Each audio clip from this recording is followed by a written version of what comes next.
Hello मेरी YouTube family, मैं हूं मंजीत सग्गी और मेरे व्लॉग में आपका स्वागत है। तो आज का व्लॉग बहुत ही बढ़िया है, बहुत ही अच्छा है। ये हर एक गृहिणी के देखने लायक है, हर एक औरत के ये देखने लायक है, क्योंकि हर एक औरत को इन चीज़ों का पालन करने से उनके किचन में काम करना बहुत ही ईजी हो जाता है, बहुत ही आसान हो जाता है जब हम इस तरीके से अपने किचन को मेंटेन करके रखते हैं। वही मैंने आज के व्लॉग में दिखाया है। और सबसे पहले उठ के मैंने गर्म पानी पिया है, क्योंकि गर्म पानी पीने से एक तो हमारी जो सी पेट की नसें होती हैं वो उनको गर्माइश मिलती है, और सुबह सुबह अगर हम ठंडा पानी पीते हैं तो वो हमें प्रॉब्लम करता है। तो गर्म पानी पीना हमारे लिए बहुत ही फ़ायदेमंद है, और एक हमारा पेट क्लीन हो जाता है। और दूसरा, ये मेरा बेटा आज जा रहा है स्कूल, क्योंकि आज हमारे यहाँ तो स्कूल खुल गए हैं। तो उसके लिए मैं टिफ़िन बना रही हूँ। तो मैंने सबसे पहले मैगी बनाई है और चाय बनाई है, और इसका सैंडविच भी बना के दिए। तो इसका मैंने टिफ़िन कर दिया रेडी। तो अब ये हो गया तैयार स्कूल जाने के लिए, क्योंकि इसको तो अब भागदौड़ मची हुई है स्कूल की। और मेरे को भी है कि हाँ, कि ये स्कूल जाए तो उसके बाद ही मैं बाकी का काम अपना शुरू करूँ।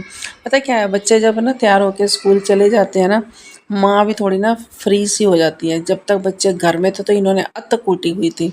अत कूटना मतलब टिकता ही नहीं था। कभी इनको कुछ चाहिए, कभी कुछ चाहिए, कभी इधर तकिया उठा के फेंक रहे हैं तो कभी उधर फेंक रहे हैं। तो लेकिन अब ये काबू आ जाएंगे, अब ये स्कूल जा रहे हैं। तो क्लास बढ़िया अब हुई भी है। स्कूल जाने का मन नहीं है, बस ज़बरदस्ती है कि हाँ स्कूल जाना है, क्योंकि पढ़ाई करनी है।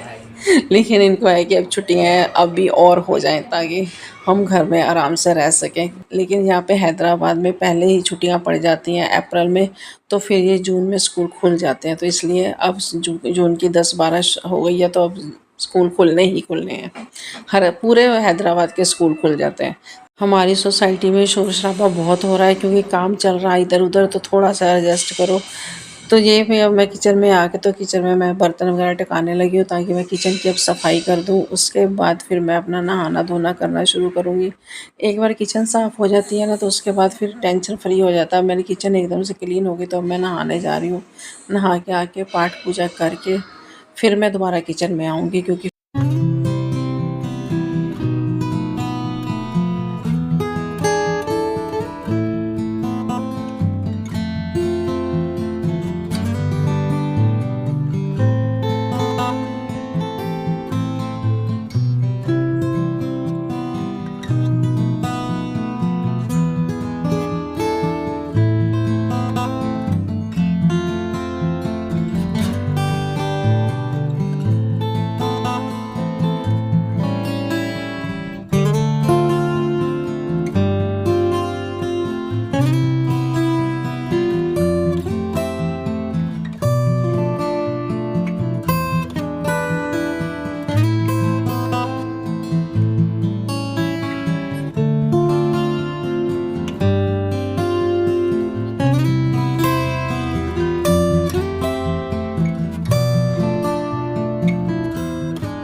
नहा धो के भूख लग जाती है, तो फिर पहले होता है कि सबसे पहले कॉफ़ी चाय कुछ तो मिल जाए। चाय तो मैं पीती नहीं हूँ, तो इसलिए फिर मैं कॉफ़ी पी रही हूँ, और कॉफ़ी के साथ मैं थोड़ा सा स्नैक्स ले रही हूँ। तो ये ब्रेड केक से हैं, और यही मैंने कहा नाश्ते में यही ले लेती हूँ, क्योंकि अब मेरे से और तो कुछ अभी मैंने बनाया नहीं है। तो चलो इसी को रेडीमेड ही अब खा लेते हैं। तो टेस्टी थे ये, खाने में बहुत ही बढ़िया लग रहे थे ये केक से। कभी कभी ऐसी चीज़ें खा लेनी चाहिए, बच्चों के लिए मंगाते हैं तो खुद भी कभी खा लो तो बढ़िया लगता है। तो उसके बाद मैं लगी हूँ किचन में। एक्चुअली में मैंने ना, वो बरसात का मौसम चल रहा है ना, उससे क्या है कि नमकदानी में ना तो सीलन सीलन सी आ चुकी थी। तो मैंने उसका सारा मसाला वगैरह निकाल के, तो उसको मैंने अच्छे से धो दिया। मैंने कहा धो के ना इसको थोड़ा धूप में अच्छे से सुखा के, तो फिर इसमें नए मसाले डालूँगी। तो फिर उसके बाद मैं अपने नए मसाले इसमें डालने मैंने शुरू किए। तो अब मेरी जितने भी मसाले हैं मेरे पास, तो सारे ही मैंने बारी बारी इसमें डाल दिए। बरसात के मौसम में हल्दी नमक को तो खैर कुछ नहीं होता, हल्दी और मिर्च और मसाला इनको भी कीड़ा लग जाता है। अगर गौर से देखो ना, तो इसमें भी कई बार कीड़ा लगा हुआ नज़र आ जाता है। तो फिर इनको चीज़ों को ना सबको अच्छे से मेंटेन करना हमारी जिम्मेदारी है, क्योंकि हम किचन को संभालते हैं ना, किचन में हम काम करते हैं। और इस तरीके से हमने किचन को अपनी को रेडी करके रख लिया तो हमें खाना बनाने में दिक्कत नहीं आती। कोई हमारे घर में आ जाता है तो हम फटाफट अपने सारे काम ख़त्म कर लेते हैं। तो खाना बनाने में हमें बहुत जल्दी हमारा खाना बन के रेडी हो जाता है, हमें कोई प्रॉब्लम नहीं आती उसमें। तो ये हमें काम कर लेने चाहिए। नमकदानी मैंने फ़िल कर ली। उसके बाद मेरे को हुआ कि चीनी चाय पत्ती के डिब्बे भी देख लूँ कि उसमें भी सामान है या नहीं है। तो उसमें भी थोड़ा थोड़ा साथ सामान, तो मैंने कहा चलो इनको भी अब मैं अच्छे से साफ़ करके दोबारा से इनमें भी सारा सामान भर दूँ।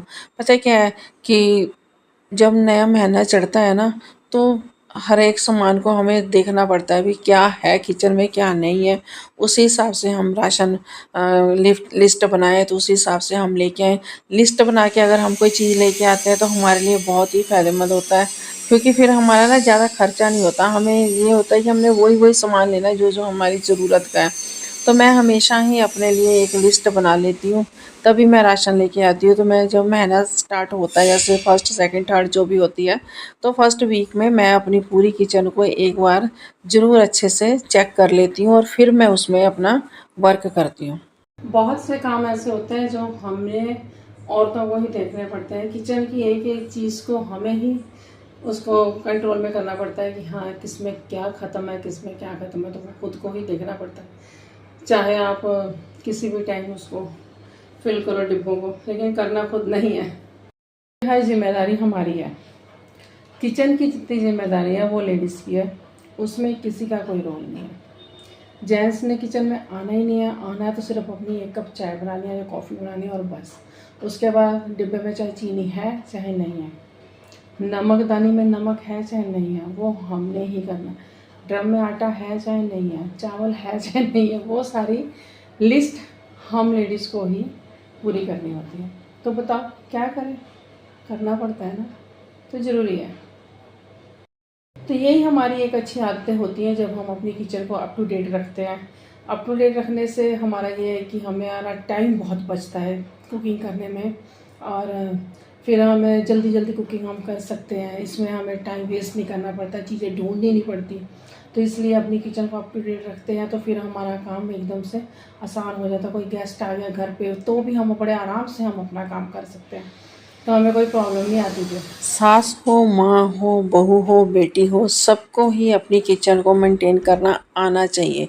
क्योंकि अगर लेडीज़ को किचन मेंटेन करना नहीं आएगा तो फिर मैं कहती हूँ उस घर में बरकत ही नहीं रहती, क्योंकि लेडीज़ के हाथ में ही बरकत होती है। उसी को ही पता होता है कि हमने कौन सा सामान कहाँ रखा है, कौन सा कहाँ रखा है। हम तभी तो लेडीज़ को लक्ष्मी बोला जाता है, ऐसे तो लक्ष्मी नहीं ना बोला जाता लेडीज़ को, तभी बोलते हैं ना। तो अब मैं लगी हूँ करेले बनाने। तो मैंने आलू प्याज और टमाटर वगैरह सब कट कर लिए। तो अब मैं करेले की सब्ज़ी बनाने लगी हूँ और बहुत ही टेस्टी ये सब्ज़ी बनती है। मेरे तरीके से अगर आप सब्ज़ी बनाते हो तो आपकी शुगर बिल्कुल नॉर्मल रहती है। जैसे हाई शुगर वाले अगर इसको खाएं तो बहुत ही उनके लिए फ़ायदेमंद होती है। तो मैंने इसमें जीरा डाला है, सौंफ डाला है और करी पत्ता डाला है, मिर्च डाली है सूखी, और थोड़ी सी मैंने अजवाइन वगैरह डाली है। तो इसको मैं जब ऐसे बनाती हूँ ना तो बहुत ही टेस्टी सब्ज़ी बनती है। जो सी सौंफ हम डालते हैं, सौंफ का टेस्ट इतना टेस्टी आता है ना करेले में, बहुत ही ज़्यादा, बहुत बढ़िया इसका स्वाद आता है। और इसके फ़ायदे भी बहुत है, क्योंकि करेला गर्म होता है और जो सी सौंफ होती है वो थोड़ी ठंडी होती है, तो ये सब्ज़ी को एक तरह से मेंटेन कर लेती है। तो हज़म अच्छे से हो जाती है, हर एक को ये हज़म हो जाती है। और ये कड़वा भी नहीं बनती, क्योंकि इसको हमने अच्छे से फ्राई कर लिया तो ये कड़वा भी नहीं होते करेले।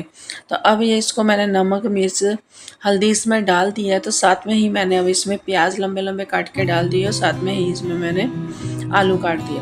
हरी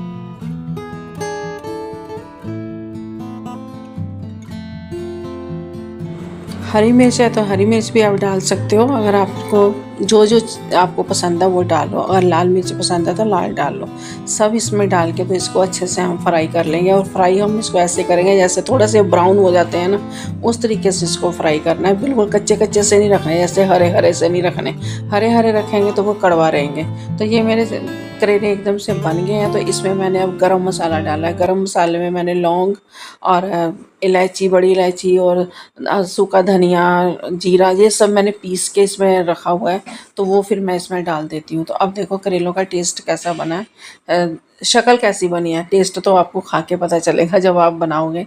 तो शक्ल कैसी बनी है, बहुत बढ़िया शक्ल बनी है। तो अब मैं लगी इसके साथ रोटी बनाने। इसके साथ पराठा बनाओ वो भी बहुत बढ़िया लगता है, लेकिन मैंने सिंपल रोटी बनाई है क्योंकि था कि आज थोड़ा सिंपल ही खाना खाएं, क्योंकि पहले मैंने मीठा वगैरह खा लिया था तो वो भी हैवी हो चुका था। तो अब था कि हम करेले के साथ सिंपल रोटी खाएं, जैसे देसी स्टाइल में रोटी खाई जाती। तो वही मेरा एकदम से देसी खाना ही है ये। तो हमारे पंजाब में तो ऐसे ही बनाते हैं, और मेरी मम्मी भी ऐसे ही बनाती थी। एक तो वो मसाला भर के बनाते हैं, तो लेकिन ये मसाला कट करके बना रहे हैं तो इसका टेस्ट और भी बढ़िया लगता है, बहुत बढ़िया लगता है। साथ में रख दिया आम, और रोटी हो गई और करेले हो गए, आम हो गए। तो चलिए आप भी खाएं और हम भी खाएं।